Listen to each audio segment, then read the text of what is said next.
This is Tony Poulos, and I'm here today with David Chambers, who is the Solutions Marketing Director, OSS Division at Amdocs. David, welcome. It's good to have you here.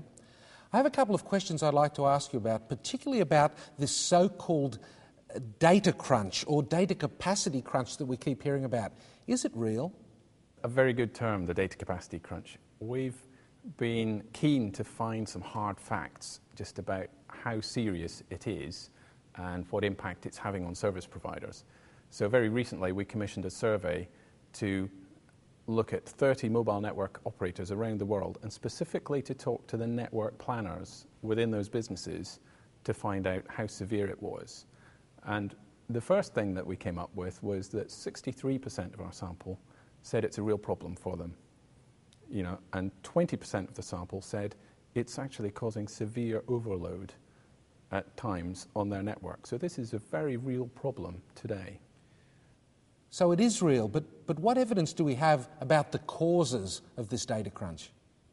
So I think if we look at what the causes of that overload are, they vary depending on which region of the world you're in. So for example, in parts of Asia, perhaps where there are fewer alternative sources of broadband, the USB data dongle tends to dominate the traffic mix, whereas in America, it's very much smartphones. You've got a very high penetration of smartphones here in this country, and the traffic from those is growing very, very quickly. And what impact is it really having on the operators? So again, that was a question that we asked, and the hard facts are that the number of customer complaints is starting to grow because the data service that people are getting is not matching their expectations.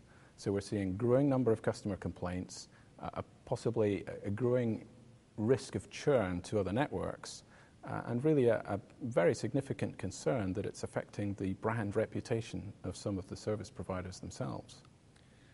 You touched on the causes of the data crunch. Can you give me more information about that? In terms of the cause of the load of traffic, it's as I said, smartphones in North America, and I imagine that smartphones are going to become a growing concern in other parts of the world. It's not just the amount of traffic itself, the total number of gigabytes passed through, it's also related to issues around signaling, because some of the smartphones are very intensive. Some of the applications that we have on smartphones are very intensive use of network resources, even where the volume of data traffic is quite small. So what strategies can operators adopt to alleviate the problem? I think that's an area where a number of thought leaders have been proposing a wider range of strategies and techniques to deal with the issue. Many network planners are looking to build out a lot of extra capacity, but that's not going to be enough on its own.